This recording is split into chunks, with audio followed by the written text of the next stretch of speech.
बिस्मिल्लाहिर्रहमानिर्रहीम। नाज़रीन अस्सलाम वालेकुम। मैं हूं आपका मेज़बान साबिर शाकिर वफाक़दार हुकूमत इस्लामाबाद से कुछ ताज़ा तरीन इत्तलाआत और अपने आपसे शेयर करते हैं। छोटी छोटी खबरें हैं लेकिन उनके नतीजे जो निकल रहे हैं वो बड़े बड़े हैं, उनका जो सबक है वो बहुत बड़ा बड़ा है।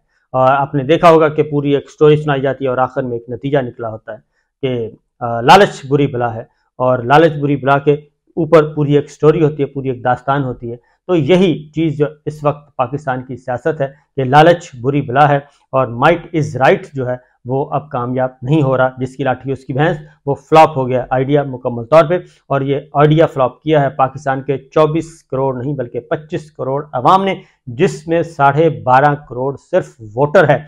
और 12.5 करोड़ वोटर का 70% तकरीबन 8 करोड़ जो वोटर है वो बिल्कुल एक दूसरी लाइन इख्तियार कर चुका है और वो रेजिस्ट कर रहा है। और वो जहां भी बैठा है, वो खा खेतों में है, खलियानों में है, गली में है, बाजार में है, वो 2 रुपए कमा रहा है, वो 200 रुपए कमा रहा है, वो 2 लाख रुपए कमा रहा है, वो कहीं भी बैठा है, वो किसी भी शोबे से ताल्लुक रखता है, वो इंतजार कर रहा है अपनी बारी का और अपने इख्तियार का। वो जब उसको इख्तियार दिया जाएगा उस वक्त वो बताएगा कि उसके एक पर्ची की कितनी ताकत है। और जो 17 महीने जो पिछला जुल्म हुआ है और मजीद जुल्म होना है, जब तक के इलेक्शन हो नहीं जाते, ये जुल्म का सिलसिला जारी रहेगा, तो उस वक्त वो अपनी ताकत इस्तेमाल करेगा। और वो ताकत ना बंदूक है, ना गोली है, ना पिस्तौल है, कुछ भी नहीं है, वो सिर्फ एक वोट की पर्ची है। उसको जब इस्तेमाल करेगा तो फिर अंदाजा हो जाएगा बहुत बड़े बड़े ताकतवर हुक्मरानों को कि जनाब असल हकीकत यही थी जिससे हम आंखें चुरा रहे थे, आंखें बंद कर रहे थे। तो बहरहाल कल उस्मान डार साहब का इंटरव्यू आया। छोटी छोटी खबरें हैं लेकिन हैं बहुत मजे की। उस्मान डार साहब का कल इंटरव्यू आया, पूरी दुनिया ने देखा, और जिस भोंडे अंदाज में उस इंटरव्यू को रिकॉर्ड किया गया वो भी सबके सामने है। और एक ऐसा उस्मान डार जो कि कई महीनों से लापता, रूपोश, फिर उसको उठा लिया गया, गिरफ्तार किया गया, फिर तशद्दुद किया गया। उनकी वालदा दरबदर अपीलें कर रही हैं, उनका भाई दरबदर वो अपीलें कर रहे हैं, सब कुछ किया जा रहा है। और अचानक पता चलता है, उस्मान डार साहब आगे बताते हैं कि जनाब मैं तो अपनी मर्जी से गया था। चलें, वो तो बात ख़त्म हो गई। वो तो सबको पता है कि कौन किसकी मर्जी से गया, अपनी मर्जी से गया था। तो मैंने सोचा ज़रा अपने आप को सोच लूँ, अपने आप को रिव्यू कर लूँ। तो ये सारी की सारी एक रिकॉर्डिंग थी और बाकायदा तौर पे स्क्रिप्ट जो लिख के दिया जाता है उसके अकॉर्डिंगली। उसके बाद अभी तक उस्मान डार साहब जो हैं वो वापस नहीं पहुँचे और उनके घर में जर्नलिस्ट गए। पता चला घर में दरवाज़ा बंद है, अंदर वालदा हैं, खामोश हैं, और कोई और मर्द नहीं है। जो उमर डार साहब हैं उनका भी पता नहीं है वो किधर हैं, वो भी रूपोश हैं और डार साहब भी रूपोश हैं। तो ये तो होगी डार साहब की हकीकत। इससे क्या हुआ, social media, digital media, electronic media, पूरी दुनिया में जगहंसाई। और किसका बदनामी किसकी हो रही है? बदनामी हो रही है हमारी इस्टेब्लिशमेंट की, और इस्टेब्लिशमेंट की, हमारी मिलिट्री लीडरशिप की।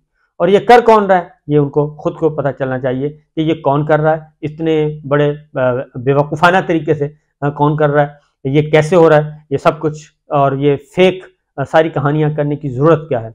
उसके बाद बात यहीं तक नहीं रुकी, उससे आगे चलें। सदाकत अब्बासी साहब, वो भी आपको पता है लापता, रूपोश। और आज पता चला कि उनकी जमानत कबल अज गिरफ्तारी 50,000 मुचल्लकों के 50,000 रुपए के इर्स वो हो गई है, जमानत कबल अज गिरफ्तारी। उससे पहले वो रूपोश हैं, उनकी बाजियाबी के लिए रिट पटिशन आई हुई है, पुलिस जवाब नहीं दे रही, कोई और महकमा जवाब नहीं दे रहा। मिसिंग पर्सन का केस इस्लामाबाद हाई कोर्ट में चला हुआ है, बार बार पूछा जा रहा है लेकिन कोई जवाब सबमिट नहीं करवा रहा, कोई जिम्मेदारी लेने के लिए तैयार नहीं है। और सदाकत अब्बासी साहब का मुबैना तौर पर इंटरव्यू कल रिकॉर्ड किया गया और रिकॉर्ड करके वो उनको लाया गया। वो मैं अब अगली बात बता दूं कि ये शायद किसी को नहीं पता, हर टीवी चैनल के बाहर बाकायदा उनके सीसीटीवी फुटेजेस हैं, सीसीटीवी लगे हुए हैं, कैमरा लगे हुए हैं, और तमाम मीडिया हाउसेस जितने भी हैं उन्होंने और इसका बेहतरीन बंदोबस्त किया हुआ है, बेहतरीन इंतजाम किया हुआ है। और ख़ासतौर पे जब एयरवाई की बात करूँ, एयरवाई में भी हमने उसके बाद लगवाए थे जब एयरवाई के ब्यूरो ऑफिस इस्लामाबाद में वो क्रैकर फेंक के गए थे और हमारे एक नौजवान ज़ख्मी भी हुए थे और बाकी सब बाल बाल बचे थे। वो जब हमला हुआ था उसके बाद हमने भी अकॉर्डिंगली इंतजाम किए थे, और अब तमाम टीवी चैनल्स ने इंतजाम किए हैं, सब कुछ किया हुआ है। तो डॉन टीवी के पास वो सारी फुटेज मौजूद है, और उन्होंने क्योंकि जिस तरीके से जिस डाले पे लाया गया उनको उसका कलर मौजूद है, वो कौन सा ब्रांड था, वीगो था, टोयोटा था, करोला था, जो भी था वो उनके पास मौजूद है। और उसके बाद उनके साथ लोग कौन कौन से थे वो फुटेज उनके पास मौजूद है, वो सारी की सारी फुटेज मौजूद है। उनको लाया गया, ला के इंटरव्यू रिकॉर्ड किया गया और इंटरव्यू रिकॉर्ड करने के बाद उनको वापस उसी तरीके से ले जाया गया। तो ये कल की बात है। और उसके बाद क्योंकि उसमें बहुत ज़्यादा काबिल एतराज़ बातें थी, बहुत ज़्यादा काबिल एतराज़ बातें थी, और इमरान खान साहब के बारे में, उनकी अहलिया के बारे में इस तरीके से बातें की गई थी कि ये बातें आपने करनी है। वो एक साहब के साथ आए थे और जो साहब लेके आए थे उन्हीं साहब के साथ वो वापस चले गए, सदाकत अब्बासी साहब। अब वो इंटरव्यू जो है जब इंतज़ामिया को, डॉन इंतज़ामिया को पता चला, डॉन मैनेजमेंट को, तो उन्होंने सुना, एडिटोरियल बोर्ड ने उसकी इजाज़त नहीं दी कि ये इंटरव्यू नहीं चल सकता, क्योंकि ये बहुत ही आमियाना किस्म की गुफ्तगू है, ये हम नहीं चला सकते। अब वहाँ पे मसला बना हुआ है। उसके बाद फिर फौरी क्या किया गया, क्योंकि सदाकत अब्बासी साहब भी रूपोश, और फ़र्रुख हबीब साहब का भी है, और फिरदौस शमीम नकवी साहब का भी वो उन्होंने भी अब फौरी तौर पे उन्होंने कुरान पाक हाथ में, पहले तो हमाद अजहर साहब ने हल्फ दिया था ना कुरान पाक पे, उन्होंने तो कुरान पाक हाथ में रख के फिरदौस नकवी साहब ने ये कहा है कि मेरी 27 साल की इमरान खान से और पाकिस्तान तहरीक इंसाफ से वाबस्तगी है, तो मैं इस बात की गारंटी देता हूँ कि आज तक इमरान खान ने या हमारी पार्टी ने तशद्दुद की तरफ कोई एक एक्ट भी नहीं किया, और ना ही ये हमारी पॉलिसी है। ये फिरदौस शमीम नकवी साहब का उन्होंने कहा कि मेरी भी कल को कोई वीडियो अगर आ जाए तो उस पर एतबार ना करना, क्योंकि हो सकता है, उन्होंने कहा कि मैं ना मॉरली में करप्ट हूँ, ना मैं फाइनेंशियली करप्ट हूँ, मेरी कोई ऐसी ब्लैकमेलिंग वाली ऑडियो वीडियो कुछ नहीं है, लेकिन हज़ार मजबूरियां होती हैं, जैसे उस्मान डार साहब को हो गई, जैसे बाकियों को हो गई, तो मेरी ऐसी कोई मजबूरी नहीं है। कल को खुदा ना खास्ता कोई मजबूरी के तहत कोई वीडियो आ जाए तो उस पर एतबार नहीं करना। मैं इमरान खान के साथ था, हूँ और रहूँगा। पाकिस्तान तहरीक इंसाफ मेरी पहली पार्टी है और आखिरी पार्टी भी है। ये फिरदौस शमीम नकवी साहब ने किया। और इसी तरीके से उस्मान डार साहब ने का जो इंटरव्यू है, अब उस्मान डार के बाद सदाकत अब्बासी साहब का क्यों इंतखाब किया गया, ये एक मज़े की बात है। असल मामला ही ये है कि उस्मान डार का इसलिए किया गया कि ख्वाजा आसिफ साहब को सीट लेके देनी है। सदाकत अब्बासी साहब के साथ इसलिए किया जा रहा है कि शायद खान अब्बासी साहब को सीट लेके देनी है। फ़र्रुख हबीब साहब का इसलिए किया जा रहा है कि फैसलाबाद में राना सनाउल्लाह साहब को सीट लेके देनी है। तो ये सीटें टारगेट की हुई हैं, लेकिन वो उस्मान डार साहब की वालदा ने कमाल कर दिया। उन्होंने कहा जी कि कोई मसला नहीं है, उस्मान डार साहब को अगर आप ख्वाजा आसिफ साहब और उनके बंदे जो हैं वो दबा सकते हैं तो दबा लें, लेकिन मैंने तो सियासत नहीं छोड़ी, मैं इलेक्शन लड़ूंगी। तो सदाकत अब्बासी साहब का भी यही हुआ जी। उनका इंटरव्यू जो है वो डब्बे में बंद हो गया है और फटा पड़ा हुआ है कि अब क्या किया जाए। और उसके बाद फिर फौरी सदाकत अब्बासी साहब को ये फ़ायदा हुआ है उनको कि उन्होंने कहा, लिख के दिया, वो उन्होंने बोल दिया। और बोलने के बाद जब ये मसला बन गया, पूरी मार्केट में इस्लामाबाद में आपको पता है बात यूँ फैलती है, और जब इस्लामाबाद से यूँ फैले तो फिर पूरे मुल्क में फैलती है और पूरे मुल्क से बाहर निकल जाती है। तो ये खबर भी पूरी दुनिया में फैल चुकी है कि अब इसमें क्या वजह क्या है, क्यों ऐसा किया जा रहा है। इस तरह की गुफ्तगुओं से या इस तरह के इंटरव्यू से क्या फ़र्क पड़ेगा, क्या कोई बेहतरी आ जाएगी? कोई बेहतरी तो नहीं आएगी, क्योंकि जो पाकिस्तान के अवाम हैं वो बिल्कुल एक लफ्ज़ भी सुनने के लिए तैयार नहीं है।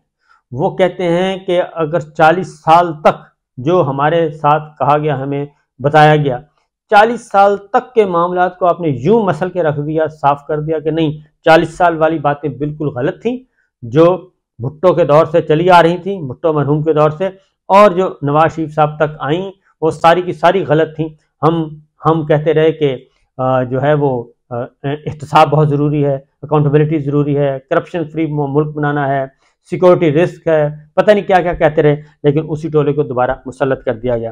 तो मसला जनाब यही है कि चीज़ें जो हैं वो हाथ से निकलती जा रही हैं, बल्कि निकल चुकी हैं। निकलना क्या है तो देखते हैं कि क्या फ़र्क पड़ता है। तो अब वो इंटरव्यू भी हमारे दोस्त हैं डॉन में, उन्होंने रिकॉर्ड किया था। अब वो भी बैठे हैं, इंतज़ार कर रहे हैं बेचारे कि क्या किया जाए। और ये सारा कुछ हो रहा है और मारपीट भी हो रही है, मारधाड़ भी हो रही है। उसकी वजह ये है कि ये सारी इंजीनियरिंग करने की ज़रूरत क्यों पेश आ रही है, और ये सारी पॉलिटिकल इंजीनियरिंग फ्लॉप क्यों हो रही है, क्योंकि पब्लिक साथ नहीं है। शहबाज शरीफ साहब का आपने देख ही लिया कि वो कल गए और उनके साथ जो कुछ हुआ तो वो बाल बचे, और उनके साथ क्योंकि लोगों में फिर भी शर्म हया है, इन हुक्मरानों में नहीं है। जिन्होंने 17 महीने पाकिस्तान को बर्बाद करके चले गए हैं, उनमें कोई शर्म हया नहीं, वो फिर भी सीना तान के जाते हैं और कहते हैं कि जनाब हम मसीहा हैं और हमें वोट दें।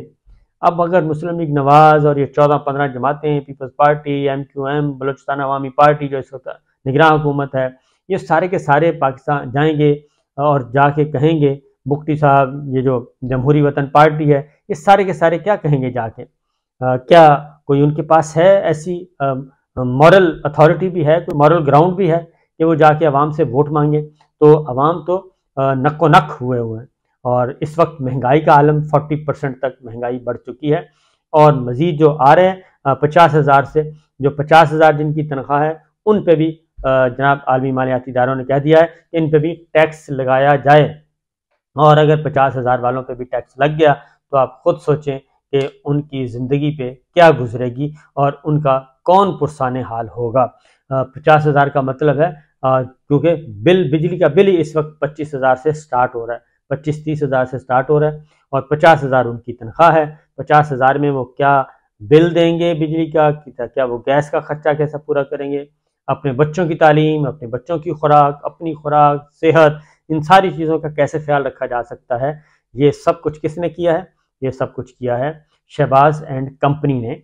और उन्हीं शहबाज एंड कंपनी को, बल्कि उसकी भी सुपरलेटिव डिग्री जो है नवाज शरीफ साहब, उनको वापस लाने के लिए स्टेज तैयार किया जा रहा है। और जिन लोगों ने बर्बाद किया पाकिस्तान के अवाम को, पाकिस्तान की इकॉनमी को, पाकिस्तान की सियासत को, पाकिस्तान की सहाफ़त को, पाकिस्तान की वकालत को, पाकिस्तान की अदालत को, पाकिस्तान की सिक्योरिटी को जिन्होंने बर्बाद किया, उसी टोले को कहा जा रहा है, उसी टोले के लिए कोशिशें की जा रही हैं, बाकायदा तौर पे मेहनत की जा रही है कि इसको आप इख्तदार में लाएंगे।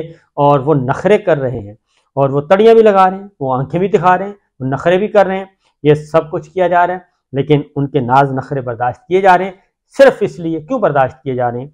इसलिए बर्दाश्त किए जा रहे हैं, वो कमज़ोर हैं, वो कमज़ोर लोग हैं, वो सर नहीं उठा सकेंगे। वो जो उनको कहा जाएगा वो आएंगे, हुक्म की तामील करेंगे, वो जनाब सर बसुजूद होंगे हर वक्त। कहा जाएगा कि आप रुकू करें, वो कहेंगे नहीं रुकू नहीं, हम सजदा करेंगे और साथ नाक भी रगड़ेंगे। तो ऐसे टूल्स, ऐसे जो प्लेयर्स हैं, उनको महज इसलिए लाया जा रहा है कि वो हमारे ताबे रहेंगे और बाकी काम हम करते रहेंगे, हमारा काम चलता रहेगा। ये है इस वक्त की सिचुएशन, ये है मामला। सदाकत अब्बासी साहब का इंटरव्यू, वो ऐसा ड्रामा जो कि बना तो लिया जाता है, लेकिन जब उसको दिखाया जाता है, जो सेंसर बोर्ड है या एडिटोरियल बोर्ड है, वो देखता है कि इसमें इतनी वर्थ भी है कि इसको हम चलाएंगे तो इसका क्या बनेगा। तो लेक्चर जो है, लेक्चरपन, वल्गैरिटी, वो तो बिल्कुल ही नहीं होती। तो लिहाजा डॉन का शुक्रिया कि वो अब तक मुज़ाहमत कर रहा है, वरना मामला तो कुछ और ही था। इजाज़त दीजिए, अल्लाह हाफिज़।